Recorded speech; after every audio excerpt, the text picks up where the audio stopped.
Some of the Throne of Thunder trinkets are so powerful they completely change how certain specs are played, and a few might remain best in slot even in Siege of Orgrimmar. Today we're breaking down every type of Throne of Thunder trinket, and we will see why they are completely broken compared to tier 14, how their Celestial Dungeon versions stack up, and how snapshotting and seaming factor into just how strong they really are. In tier 14 we really didn't have amazing trinkets. We had the Darkmoon Fair trinkets, which gave around 3000 main stat with a 55-second internal cooldown. Then we had the Mogushan Vault trinkets, which were only slightly upgrades over the Darkmoon Fair, as they gave more stats and procced more often. And finally we've had the Terror of Endless Spring trinkets. Even though they were technically best in slot, they were actually pretty bad. They had a 2-minute internal cooldown and only procced around 8000 off stat, which isn't much. To put that into perspective, in Mists of Pandaria, the rough ratio between main stat and secondary stats is about 1:2. That's why red gems give 160 main stat, while yellow gems give 320 secondary stat. So 8000 off stat is roughly equal to 4000 main stat. And that's on a 2-minute cooldown, which makes it even worse. Now Throne of Thunder trinkets are a completely different story. Most of them use the RPPM system, which stands for real procs per minute. RPPM defines how often a trinket is expected to proc per minute on average, but it's not guaranteed. For example, Chai's Essence of Brilliance shows 0.96 procs per minute, meaning you can expect roughly 1 proc per minute. Sometimes you'll get multiple procs in a row, and other times you might not even see one for almost 2 minutes. One important thing to note is that all RPPM trinkets are guaranteed to proc on pull. After that, it's complete RNG. I like to group the Throne of Thunder trinkets into 3 categories. The first category includes trinkets that proc a flat amount of main stat, such as Breath of the Hydra, Chai's Essence of Brilliance, and Bad Juju. These trinkets typically proc for around 8000 main stat, already more than double what tier 14 trinkets provided. Other trinkets in this category are those that proc a stacking buff, such as Primordius Talisman of Rage and Gaze of the Twins. Each time these trinkets proc, you gain a buff that can stack up to a certain number of times. Because of how RPPM works, sometimes you'll get lucky and have the buff refresh before it expires, allowing you to sit at maximum stacks for a long time. Other times, you won't even be able to reach the maximum stacks before it falls off. It's also worth pointing out that in Mists of Pandaria, tanks often use DPS trinkets.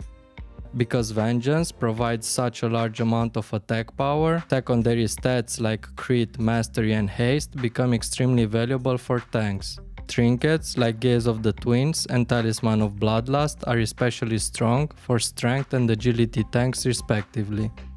For healers, Horidon's Last Grasp is an excellent trinket. It functions as a stacking trinket even though this isn't clearly stated on the tooltip. Because of the stacking behavior, it can sometimes restore an enormous amount of mana. The second category includes trinkets that proc a stacking buff like Wusholei's Final Choice, Renataki's Soul Charm, and Fabled Feather of Jikun. When these trinkets proc, they start at around 1500 main stat and gain power every second, ramping all the way up to roughly 15,000 main stat at 10 seconds before the buff expires. These trinkets are absolutely insane for classes that can snapshot damage over time effects, such as Warlocks, Shadow Priests and Feral Druids. Snapshotting is a mechanic where when you apply a damage over time effect, it takes a snapshot of your stats at that exact moment. That includes your main stat, your secondary stats like Crit, Haste and Mastery, and any damage modifiers. That dot will continue dealing damage based on those values even if your buffs fall off later. For example, if you apply a dot and then gain Bloodlust, that dot will not tick faster. But if you reapply the dot just before Bloodlust ends, it will continue ticking at the faster rate even after the Bloodlust expires. With these trinkets, this means you want to reapply your dots right before the trinket buffs expires when it's at its strongest. For non-snapshotting classes, you also want to use your hardest hitting abilities towards the end of the proc to get the most out of the stacking buff. The last category includes the special trinkets, Rune of Reorigination and Unerring Vision of Lei Shen. Rune of Reorigination is mainly used by feral druids. Feral players reforge and gem their gear so that crit and haste are just below mastery. When rune procs, it converts and doubles crit and haste into mastery, which is feral's best stat. The more secondary stats you have, the stronger this trinket becomes. This means a tier 15 geared feral gets far more value from it than someone in tier 14 gear. This trinket is so powerful that it may remain best in slot even in Siege of Orgrimmar. Unerring Vision of Lei Shen is probably the craziest trinket ever. When it procs, it gives a 100% critical strike chance for 4 seconds. Because it has a lower RPPM and a very short proc duration, it's mainly used by dot classes like Warlocks, Shadow Priests and Balanced Druids. The 100% crit can be snapshotted into extremely powerful dots, but you have to react very quickly. In Mists of Pandaria Classic, Warlocks received a nerfed version of this trinket with an RPPM of only 0.37. That means in some fights you'll see it proc once on pull and then never again. This turns Warlock gameplay into a bit of a casino.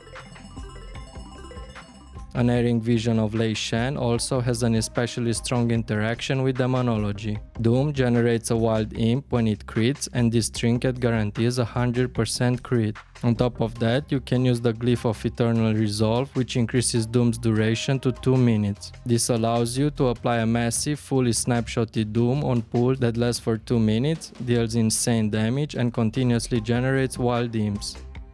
One last thing to keep in mind is that because this trinket often procs only once, the shorter the fight is, the stronger it becomes. Now let's talk about Celestial Dungeon loot. Celestial Dungeons drop Raid Finder item level 502 gear, which might sound low if you've already cleared tier 14 heroic and upgraded your gear to item level 517. For most items, this is just a catch-up mechanics, but trinkets and tier sets may be an exception. For trinkets like Rune of Reorigination and Unerring Vision of Lei Shen, the special effects are identical across Raid Finder, normal and heroic versions. The only difference are the flat agility or intellect and the RPPM value. Stacking trinkets like Wusholei's Final Choice, Renataki's Soul Charm, and Fabled Feather of Jikun are also extremely strong even in their Raid Finder versions, fully stacking to over 11,000 main stat. Even the basic flat procs like Breath of the Hydra, Chai's Essence of Brilliance, and Bad Juju still give around 6,000 main stat, which can outperform many tier 14 trinkets. Based on my sims, the Celestial trinkets are usually on par with, and in some cases even stronger than fully upgraded trinkets from the previous tier. Just keep in mind that Celestial gear cannot be upgraded.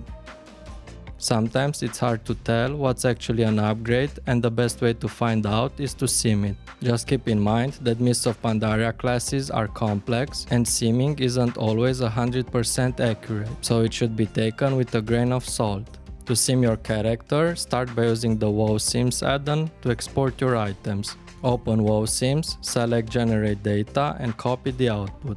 Then head to the WoW Sims website, choose Mists of Pandaria, select your class and specialization, and go to Import, Add-on and paste the data.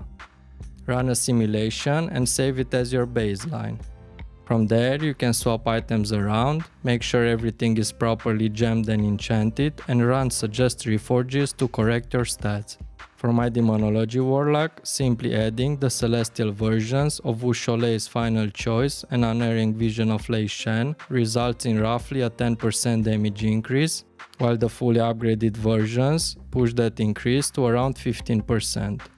There's a lot more that you can do with WoW Sims, like adjusting encounter length and type, changing talents and glyphs, and even modifying rotations, but that's a topic for another video. That's it for this breakdown of the Throne of Thunder trinkets. I highly recommend checking WoW Sims for best in slot lists, as they are maintained by knowledgeable players from class discords, and using simulations to find your own upgrades, since it can sometimes be tricky to tell what's truly the best. If you'd like to support the channel, you can become a member now. And if you found this guide helpful, make sure to like the video and subscribe for more Mists of Pandaria classic content. Thanks for watching, and may your bonus rolls be kind and full of trinkets.